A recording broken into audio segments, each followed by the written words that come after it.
আমি আপনাদেরকে মেসেঞ্জারের এমন একটা টিপস দেখাবো যেটা আপনারা এতদিন মনে মনে খুঁজছেন, খুঁজে পান নাই, কিন্তু আজকে আমি সেই টিপসটা আপনাকে দেখাবো।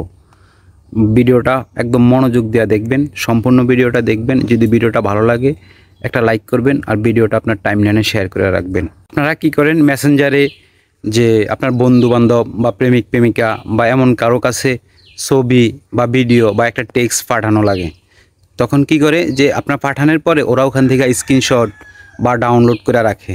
আজকে আপনাদের এমন একটা টিপস দেখাবো যে ওইটা এক নজর দেখবে, দেখার পরে ওটা নিজে নিজে ভ্যানিশ হয়ে যাইব, আর ডাউনলোড বা নামায় রাখার বা স্ক্রিনশট দেওয়ার সুযোগ থাকবে না।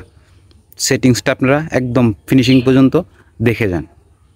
প্রথমে আমি আমার মেসেঞ্জার অপশনে ঢুকলাম। ঢোকার পরে আমি এই যে একজনের সাথে চ্যাটিং করছি, ওনাকে আমি একটা এই পিকচার ফাটাবো। এই গ্যালারি অপশনের ভিতরে ঢুকলাম। ঢোকার পরে এই যে আমার একটা ছবি নিলাম, নেওয়ার পরে এডিট অপশনে চাপ দিতে হবে। এই যে এডিট, সেন্ড করা যাবে না, সেন্ড করলে ছবি সরাসরি চলে যাইব, কিন্তু এডিট অপশনে চাপ দেওয়ার পরে এই যে ওয়ান আছে, যে ওয়ানের উপরে এটা অফ আছে, এটা অন করে দিতে হইব। এই ওয়ানের উপরে ক্লিক করুন, এই অন হয়ে গেছে। তারপরে এখন এই সেন্ডে চাপ দিতে হইব, সেন্ডে দিলেই ছবি সেন্ড হয়ে গেছে। এইভাবে আপনি ছবি বা ভিডিও যদি কারোকে পাঠান তাহলে এটা আপনার প্রাইভেসি বজায় থাকবে। এটা কেউ ডাউনলোড বা স্ক্রিনশট দিয়ে রাখতে পারবে না। এটা একবার দেখার পর নিজে নিজে ভ্যানিশ হয়ে যাইব।